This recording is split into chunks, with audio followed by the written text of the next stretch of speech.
This is Grant Evans at the closing table, here coming to you live. Not really live, but it's a recorded live, right? Here in Orem, Utah at Coldwell Banker Realty. We are here with Debbie, the woman, the myth, the legend, Kraft. She is in the process of moving companies. It's done. Okay, done. Officially done from Home Vantage Mortgage, based out of Austin, Texas, now with Superior Lending, who is far superior because they now have Debbie, the woman, the myth, the legend, Kraft on the team. Our whole team is coming. A little intro about Debbie is that she has been in the top 1 to even 10%, depending on the year, nationally ranked lenders. She knows exactly what she's talking about. And today we're going to be talking about the 2-1 Buydown, why you should do it, why you shouldn't do it, and the absolute truth, the nitty gritty of what the 2-1 Buydown is. So pros and cons. The pros and cons, absolutely. So Debbie, could you tell everybody what a 2-1 Buydown is and why is it so popular in our conversation right now? Absolutely. A 2-1 Buydown is a financial option that you can look at when you're looking at purchasing a home. Basically what it is we're reducing the first 2 years, the interest rate on the first 2 years of your mortgage payment. So for example, the first year it would be reduced by 2% from the original or the standard rate that it is at right now. So say, for example, we're at a 7.5%. Then the first year, the interest rate would be reduced to a 5.5%. The second year would be reduced to a 6.5%. So you're actually reducing that interest rate in exchange for a cost of that upfront when you close the loan. Yeah, which I think sounds like a really good program. The only thing, as I talk to my buyers, I mentioned that this is a popular program that's been happening, that a lot of people are recommending it. I tell them, okay, it's nice to have those first 2 years as your lower payment, but you got to understand your third year and beyond, you're at 7.5% interest. Can you comfortably afford that? That is a very, very great question, and it's something that needs to be talked with them up front. Because keep in mind, sticker shock is a real thing. So if you start off your payment and then all of a sudden the first year your payment, drastically moves up by $400 or $500, for some people that is extreme. So you've got to prepare them ahead of time to be able to have them know, what that's going to look like in the third year. So I guess why wouldn't somebody want to use a fixed rate buy down? If the seller's going to offer closing costs and they give you $10,000 in closing costs, why wouldn't you just use that towards a fixed rate buy down? Okay, great question. The reason why people like the 2-1 Buydown is because out of the gate, it's going to make the biggest difference on their payment. So, for example, like right now we're in a market where, the homes are sitting a little longer than the sellers are comfortable with. So they are much more happy to negotiate something. In this way, if you're using that $10,000, so like you were saying, if they're going to give you $10,000, what's going to be the biggest bang for your buck? Right? What's going to make that difference? What's going to move the needle on that payment? So some people, if they're new to owning a home or paying a mortgage, if they're paying a lower amount in rent, they want to be able to be eased into the difference of paying a mortgage. In a 2-1 Buydown, that is what it does. Your payment is drastically reduced the first year, second year, not so much, and then all of a sudden you're eased into what the real payment is going to be if you leave and you don't refinance. The whole goal of a 2-1 Buydown is essentially buying the interest rate down, and with the idea that you are going to refinance that loan within the 2 years. The second year you'll refinance it, right? So that your interest rate is more of where you were when you started. Does that make sense? Yeah, no, definitely. So I know we had, before we talked here, obviously it's being recorded, go over some scenarios of a first-time home buyer or somebody who's maybe relocating to the state and actually has some money. Okay. So, go ahead. So, for example, if you're dealing with a first-time home buyer, say you're purchasing a home for $500,000, okay? They're putting down 5%. Usually that's, pretty standard. Your loan amount is going to be $475,000, okay? If you do the 2-1 Buydown, the first year, and keep in mind standard rate right now is 7.5%. So in the 2-1 Buydown, the first year, your interest rate is going to be 5.5%. That payment on that loan is going to be $26.97 a month. Okay. The second year, your payment moves to $3,200, and I'm just rounding. Right. $3,002, so about $3,000. Okay. The difference between that Versus if you were to just not do a buy down at all, that interest rate at the 7.5% would be 33.21. So you can see the difference in what that looks like. The first year, if you do the buy down, you're saving about $624 a month. If you take that payment and that additional amount and you tuck it away, into a savings account, you're going to end at the end of that year, you're going to end with about $7,500 in a savings account. That's money that the seller would have paid for up front. So with a 6.5 interest rate, that second year, your payment moves to the $3,002 range, right? And you're then saving the difference between that and the original loan payment that would be is $318 a month. So you take that, tuck it away, put it in a little savings account, you have $3,800. Altogether, if you add up everything that you would have been paying that the seller is now paying for you, you're coming up with a little over $11,000. So it's saving you about $11,000 that the seller is going to pay for you up front. That's the cost of the buy down. But something also that homeowners need to understand, you're going from $2,700 a month to a little over $33,000. Like Yes. that's over $600 that you're spending. Yes. So if you're like, in my head, if you're an individual who's like self-employed, or let's say in 3 years that one of your spouses doesn't want to work anymore, is this the best option? Because $600 difference is a lot. It is a lot. Granted, you're saving $11,000, but in the case of actual money that's leaving your bank account, $600 is a lot. That is a lot. And so you really have to consider what your scenario is. If you are on a fixed income and your income stays the same, inflation is going up, basically, look, if this may not be the option for you. Because you really have to factor, can you afford the $3,300 payment at the 7.5%? In that case, that would be something that I would probably say, take the money and use a permanent buy down. So if this doesn't work for you, there are other options that you can take a look at. One would be a permanent buy down, right? But the thing is you're not going to be able to buy the interest rate down as much as you can with a 2-1 buy down versus just a permanent buy down. Does that make sense? So you can take that $10,000 that they're giving you, and then if you put that on a permanent buy down, you're probably only buying down from a 7.5 to maybe like a 6.75 or a 6.625 interest rate. That's about all you'll get there. Which is, I think, still savings. Was it about $400 difference a month? Yes. Between a 7.5 and a 6.75, is that right? 7.5 and a 6.625 interest rate. You're saving a little over, maybe like $450 a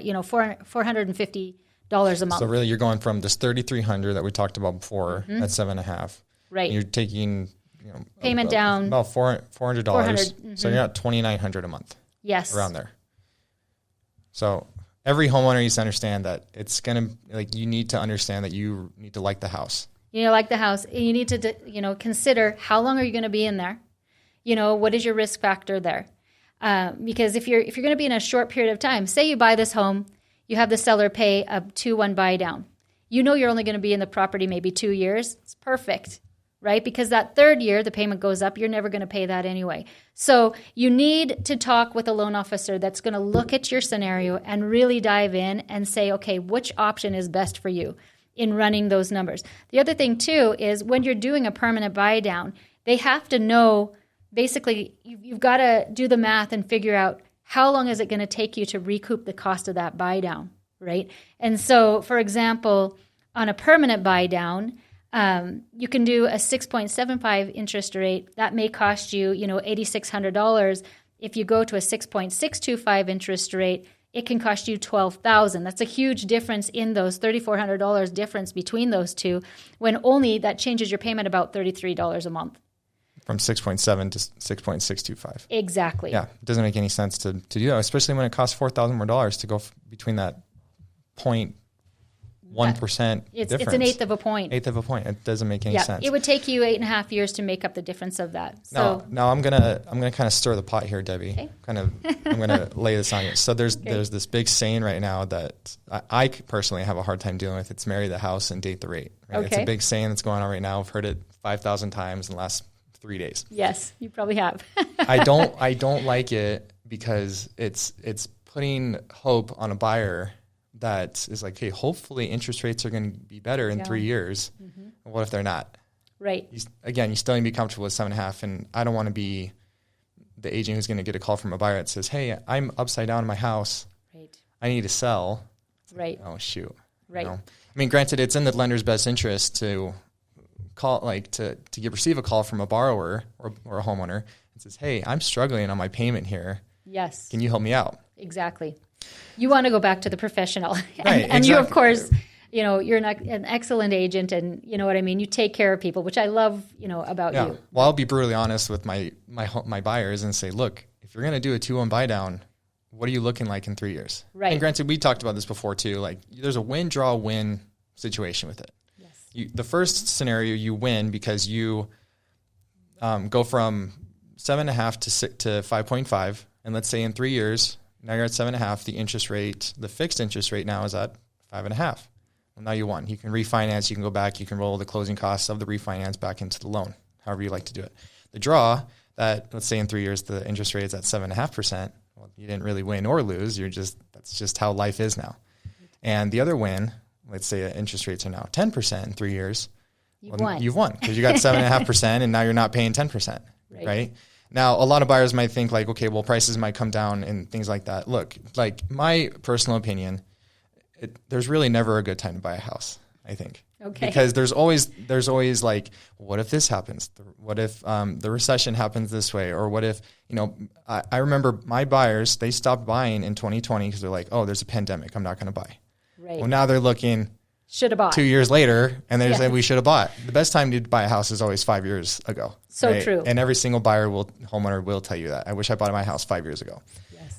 And so the honest reality for any buyer or any homeowner is to know that you need to buy a house when you are personally ready. I agree. When you find yourself in a financial situation where you've saved up enough money, your payment looks manageable, you're comfortable with it, because you don't want to go into a house that you resent because you hate the monthly payment, and you're like, I hate this house because I'm paying $3,000 a month for it, and that's half or 3/4 of my paycheck. Right. And that's not ideal. So we want to make sure, you and me especially, that we're making sure our buyers are well taken care of. And you do a great job of doing that by being brutally honest with them and saying, look, this doesn't make sense in your situation. You're a self-employed individual. You're a realtor or you're a business owner. Right. And you don't know you're going to make in 3 years, if you're even going to have the same business in 3 years. So true. And so 2-1 buy down might not be the best option. Might be a fixed interest rate option, fixed buy down.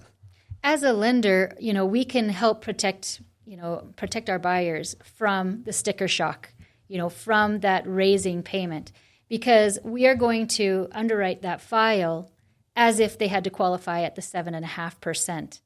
Now, the things that you run into, is where you have a non-borrowing cosigner, where they don't really qualify on their own income, and you have a cosigner come in, we're using mom, dad's income to be able to qualify. That's when you really have to take a hard look at that and say, are you comfortable, with that 7.5% just in case? So plan for the worst, hope for the best type of a scenario. And that's, realistically what you need to be looking at when you're going into a buy down rate. I think that's the same situation, plan for the worst, hope for the best in any kind of market, even in 2020 market in 2021 where prices skyrocketed and everything like that. Because you are planning for the worst, that things right now, you're at 7.5, 8, maybe 10% in the future, something like that. Well, no one has a crystal ball, right? No one has a crystal ball. I mean, we have indicators. I could go on a whole other tangent about how economists never really know what's going to happen, and that we just kind of go with the flow type thing. So the 2-1 buy down, I think, is a great option for individuals if you have predicted income, that you're in a corporate setting, that you're going to get a promotion every year. If you are maybe in an hourly job, I'm kind of iffy about that, just because you're more of an employee if you're on an hourly basis. You can do the math. You can see what you've been getting increase wise every single year. You can do the math. How much is that in a year, and what does that look like compared to the payment? And we can sit down and we can dive into those numbers and say, hey, realistically, this is what you've done in the past. This is probably what's going to happen in the future, and can we prepare you for that? Would you say, in your opinion, is this the best loan program as of the current market? For the current market right now, it definitely is something to help you get into a home. You know what I mean? Because First-time home buyers are having a tough time out there right now. So a reduced payment can really help you. The other thing too is with first-time home buyers, you get into a home, this is your first home. You may not have a fridge, you might not have a couch, you might have, improvements that have to be done on the home. This would be a great program for someone that, is in that scenario, because you could reduce your monthly payment with this type of a scenario by, $400 and have that additional money the first year to be able to, you can afford on paper and you feel comfortable with that payment at the 7.5%, right? But over that first 2 years, you can put money into the home that you wouldn't think to do, if you have to buy that couch or that fridge. You can afford that without having to go into debt with a 2-1 buy down from the help of the seller, right? Anytime you're getting money from the seller as a seller concession, it's a matter of how are we going to most efficiently use that money? And it is a scenario, different scenarios call for different products. It's just like, if you were building a house, do you need a hammer or do you need a screwdriver? Right? So you've got to be able to determine which product is best for that individual buyer. And it's really diving in, listening to what their needs are, how they feel comfortable, and figuring out if a 2-1 buy down is for them. But, there are definitely pros and cons to a 2-1 buy down. Pros are less payment up front, on the payment. It would be ease of making a higher payment, like easing your way into a higher payment. If you're paying a certain amount per rent, you can ease your way in, just like if rent were to increase, it would be the same as your monthly payment increasing for those 3 years. The third pro would be saving money or using it for getting into the home. And the con really is the cost of it. Okay, the con of a 2-1 buy down or a temporary buy down, it's just that they are expensive. But if you have negotiating skills, as you do, with the sellers, you can negotiate that into the contract that you are going into. And then, what do you care? They're paying for that, to help you out, which is a great, it's a great thing. So in this market, and back to your question, in this market, yes, a 2-1 buy down is a great option. In fact, if you have a seller that the house hasn't moved at all, you're not getting, offers on that house, 2-1 buy down can a lot of times, move that needle for you, where you are having people come in and go, okay, I'm interested in this house with your help. Yeah, I think the 2-1 buy down is a good option. I don't know if for me personally, because I'm self-employed and I don't know if I would do a 2-1 buy down because I don't know what I'm going to look like in 3 years. But if you can afford the payment at a 7.5, why not? Right? Especially if you're going to be in the house a short period of time. Well, that's what I'm saying. Like, even if I could, like currently, as of today, I could afford a 7.5% payment. Mm-hmm. But in 3 years, is my real estate business going to hopefully grow, which I would hope so. Yeah. And that we could continue to improve. So I think it always just depends on the individual. Like you were saying, is kind of restating what you're saying. Now, I know a lot of our watchers and our listeners might be relocating to Utah or relocating to other states as well. So we're going to take this situation. We're going to go over the 20%. Let's assume that they have to sell their home in order to buy in the next state, and they've got a 20% down payment.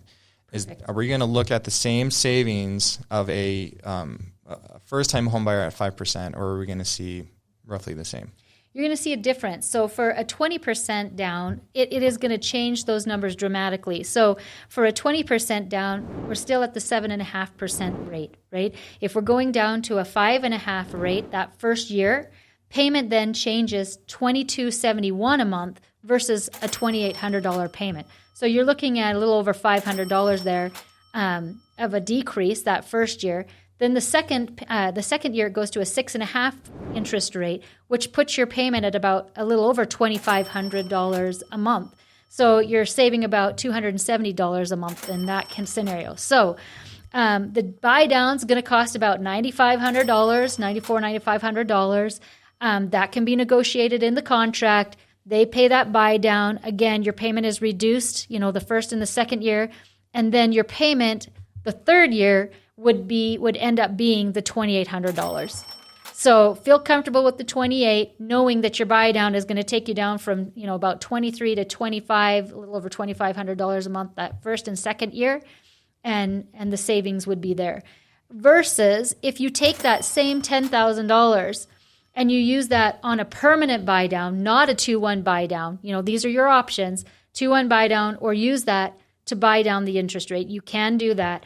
With a 20% down, you're going to be able to buy down to a 6.75 again. Cost of that is about $8,600, or a 6.625 interest rate for $12,000. So you fit right in between there with the $10,000. Keep in mind, you want to take a look at that and be smart about how much you're buying down if you're doing the permanent buy down too, because there's a strategy in that. You got to see how long it's going to take you to make up the difference of that, like how long it would take to pay back that amount that it's costing to buy down, and figure out what the best option is there. But those are kind of the numbers for the 20%, $2,800 on the final payment, down to the first year would be about $2,300. Okay. So just to review everything, just because for numbers for me are right. Kind of hard. Okay, so like taking the 5% 2-1 buy down, 5% down buyer, okay, at 7.5%, you're at about $3,300. Yep. With the 20% buy, you're at $28. So that's already a $500 difference in savings. Yes. Granted, you have a larger investment up front because it's 20% down. $100,000. And you don't have mortgage insurance on top of that too. Right. So at 6.5 for a first time home buyer, you're at $3,000. Okay, at a 20% down buyer, you're at $2,500. Yeah. So again, about a $500 difference. Almost. And these payments that we're talking about are principal and interest only. Right. I mean, So then it would just depend on your taxes. For anybody who's coming to Utah, taxes are pretty reasonable. So like on a 3,000 square foot home on a quarter acre, you're probably looking at yearly taxes about 3,000 max probably per month, when maybe other states are about 3,000 a month. Right. So exactly. This is why Utah prices. Well, yeah, and then New York too. Yeah, exactly. But Utah prices are higher just because of the taxes are lower, so it benefits the homeowner quite a bit. Yep. And then for 5.5%, okay, for the first year anyway, you're at 27 for the first time home buyer. Yep. And then you're at 22, so you're got $500 in savings. Now, granted, it's $75,000 difference down. Right. For somebody who's relocating. But if you're relocating, you've sold a house, why not do it? Exactly. That'll help you out a lot. Yeah. And then for the fixed rate, for the first time home buyer, you're at, let's just use 6.75, because the difference between 6.75 and the 6.625. You're talking about a permanent buy down, yeah, this right? is the permanent buy down. Okay, permanent buy down. The difference between the 6.75 and the 6.625, as far as buying that down, is $4,000. Right. And that's only going to save you like $30 a month. It's going to, maybe $40. That's it. Yeah. Under so $40,000. Let's just say, for example, this 6.75, okay, the first time homebuyer, their payment is going to be about $3,100. Okay, about $3,100 at 6.75 for a $500,000 home. Yep. Loan amount $475. Could you put $25K down? Exactly. Okay, so the 6.75 for a 20% down, now you're putting down $100,000. Right. You're looking at $2,600. About 26. We're rounding. So it doesn't matter what situation, you're really saving $500 a month. Right. On this scenario, on a $500,000 purchase. Yeah. Yes. So if it were me, and having my income being I won't say insane, but it's not you can't predict it. Unpredictable. That's the word. There you go. Unpredictable. I would probably go with the 6.75. If I had 20% down, if I had $100,000 down, I would probably go with the fixed rate. Yeah. If you're self-employed and you don't want to take the risk of the up and down payment, then a permanent buy down might feel more comfortable to you. But if I'm a first-time home buyer and I'm in a job working in Lehigh at Vivint or Adobe or whatever, and I know that I'm going to try to climb up the corporate ladder, right? I'm going to try to do the 2-1 buy down. Yes. Because my future has a more predictable outlook than my associate or my friend who is a realtor or owns their own business, and their income is very unpredictable. Yeah, if you know that your pay is going to go up, I mean, you can see what the difference of, what that looks like in a payment. So, for example, on a 2-1 buy down, $500,000 purchase with a 5% down, you're going to look at that and go, okay, look, I need income that's going to cover about $8,500 or $7,500 more a month, right? And so, if you know that your income is going to increase like that, you're okay to do the 2-1 buy down. It's better for you to do it that way so that you have, money in your pocket. I'm a preparer. I love to have the money in the pocket, and I love to set the buyers up to have that. in case of an emergency, whatever. So I would go with the 2-1 buy down in that case because I know that my income is going to go up. You start out at maybe, $70,000, whatever it is, and you know that your income is going to go up $10,000 in a year. Your pay is going to go up by $10,000 that following year. You're just fine to do the 2-1 buy down. You just have to look at your own scenario and go, okay, what does that look like? Like you said, going back, really diving in, what is it going to look like in 3 years? If it's predictable and it fits the numbers, 2-1 buy down is a great option for you. You can do a 3-1 buy down. You can do a 1-1-1 buy down where it, reduces for 3 years 1%, right? Stays the same. So there are other options. The 2-1 buy down is not the only option out there. Yeah. Well, I think both these are great options depending on the individual. So, well, thank you so much for your time, Debbie. I really appreciate it. You coming out here. My pleasure. Anybody who's watching or listening, just know that Debbie's one of the best in the industry. You are in great hands if you work with Debbie on your loan. Thanks for joining us. This is Grant Evans at the closing table with Debbie, the woman, the myth, the legend, Craft with Superior Lending. Please like, rate, and subscribe to this channel for any new videos that come out or new podcasts that come out, and we'll see you next time. Thank you.